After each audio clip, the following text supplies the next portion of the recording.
આકાશવાણી અમદાવાદ વડોદરા. હવે સાંભળશો વડોદરા જિલ્લાનો સમાચાર પત્ર, જેના લેખક છે નિર્મિત દવે. આવનાર લોકસભા ચૂંટણીમાં વધુમાં વધુ યુવા મતદારો જોડાય તેવા ઉદ્દેશ્ય સાથે જિલ્લા વહીવટીતંત્ર અને MS યુનિવર્સિટીના સંયુક્ત ઉપક્રમે મતદાન જાગૃતિ કાર્યક્રમો યોજવામાં આવી રહ્યા છે.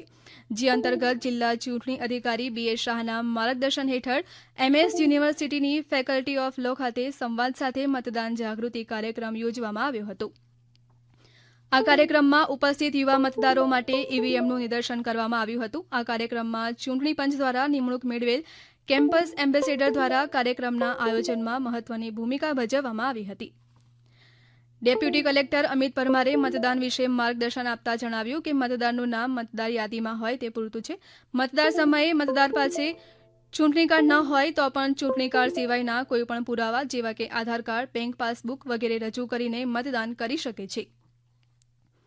લોકસભાની ચૂંટણીને અનુલક્ષીને રાજકીય પક્ષો ચૂંટણી લડતા ઉમેદવારોને ચૂંટણી પ્રચાર માટે આપવામાં આવતી વિવિધ પ્રકારની પરવાનગીઓ, સિંગલ વિન્ડો સિસ્ટમનો ઉપયોગ તથા વિવિધ કિસ્સામાં સંબંધિત વિભાગે કરવાની કામગીરીઓ અંગે તાલીમ આપવામાં આવી હતી. વડોદરા શહેરમાં અકોટા ખાતે યોજાયેલ મિલેટ્સ મેળામાં અન્નથી બનતી વિવિધ પ્રકારના ફૂડ આકર્ષણનું કેન્દ્ર બન્યા હતા. એક તરફ બાળકોમાં ફાસ્ટ ફૂડનું ચલણ વધી રહ્યું છે, ત્યારે આ ફૂડને પણ શ્રી અન્નમાંથી બનાવી બાળકોને ભોજન પ્રત્યે આકર્ષણ વધારી શકાય તેવા ખાદ્ય પદાર્થો પણ મિલેટ્સ મેળામાં મળી રહ્યા હતા. વડોદરામાં નવલખી મેદાન ખાતે આયોજિત મહાશિવરાત્રી હસ્તકલા ઉત્સવનું આયોજન કરવામાં આવ્યું હતું. કલાકૃતિનું સર્જન કરતા કારીગરો પાસેથી સીધી જ ખરીદી કરવાના 15 માર્ચ સુધી આ ઉત્સવનું આયોજન કરવામાં આવ્યું હતું. આ મહાશિવરાત્રી હસ્તકલા ઉત્સવમાં રાજ્યના વિવિધ વિસ્તારના હાથશાળ, હસ્તકલા, માટીકામ, ચર્મોદ્યોગ અને કુટીર ઉદ્યોગના 100 જેટલા કારીગરો તથા EDII હસ્તકલા સેતુ યોજનાના 50, ગુજરાત રાજ્ય ખાદ્ય ગ્રામોદ્યોગ બોર્ડના 50, ગુજરાત રાજ્ય હાથશાળ અને હસ્તકલા વિકાસ નિગમ લિમિટેડના 50 જેટલા વ્યક્તિગત કારીગર સંસ્થાઓએ ભાગ લીધો હતો.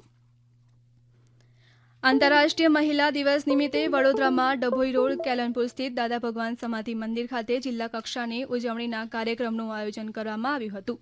આ કાર્યક્રમમાં જિલ્લાની તેજસ્વીની દીકરીઓનું સન્માન, વહાલી દીકરી યોજના, ગંગા સ્વરૂપા પુનઃ લગ્ન આર્થિક સહાય યોજનાના હુકમ વિતરણ, મહિલા સ્વાવલંબન યોજના સબસિડી ચેક વિતરણ તથા વહાલી દીકરી યોજનાના કીટ વિતરણ તેમજ જિલ્લા કક્ષાના મહિલા સંમેલનનું આયોજન કરવામાં આવ્યું હતું. સ્વર્ણિમ ગુજરાત સ્પોર્ટ્સ યુનિવર્સિટીનો પદવીદાન સમારોહ રમતગમત અને ગૃહ રાજ્યમંત્રી હર્ષ સંઘવીના અધ્યક્ષસ્થાને ડેસર ખાતે યોજાયો હતો. આ પદવીદાન સમારોહમાં સફળતાપૂર્વક વિવિધ અભ્યાસક્રમો પૂર્ણ કરનાર વિદ્યાર્થીઓને સુવર્ણચંદ્રક તેમજ ડિગ્રી, ડિપ્લોમા પદવી એનાયત કરવામાં આવી હતી. ઉપરાંત શૈક્ષણિક તેમજ રમતગમત ક્ષેત્રે રાષ્ટ્રીય કક્ષાએ વિશિષ્ટ સિદ્ધિઓ મેળવનાર વિદ્યાર્થીઓને સન્માનિત કરવામાં આવ્યા હતા. આઝાદીના અમૃતકાળમાં મહિલાઓને આર્થિક વાતાવરણ મળી રહે તે અંતર્ગત cell of article of rural artisan સોસાયટીના પ્રાદેશિક મેળાનું અકોટા સ્ટેડિયમ ખાતે આયોજન કરવામાં આવ્યું હતું. અકોટા સ્ટેડિયમ ખાતે આયોજિત મેળાનું જિલ્લા પંચાયત પ્રમુખ ગાયત્રીબા મહિડા અને અશ્વિનભાઈ વકીલ દ્વારા ઉદ્ઘાટન કરવામાં આવ્યું હતું. 19 માર્ચ સુધી ચાલેલા આ મેળામાં રાજ્યભરના 50 સખી મંડળોએ ભાગ લીધો હતો. ગુજરાત માધ્યમિક અને ઉચ્ચતર માધ્યમિક બોર્ડ દ્વારા 11 થી 26 માર્ચ સુધી ધોરણ 10 અને 12 વિજ્ઞાન સામાન્ય પ્રવાહની જાહેર પરીક્ષા વડોદરા શહેરમાં કુલ 158 કેન્દ્રો પર યોજાઈ ગઈ. આપ સાંભળી રહ્યા હતા વડોદરા જિલ્લાનો સમાચાર પત્ર, જેના લેખક હતા નિર્મિત દવે.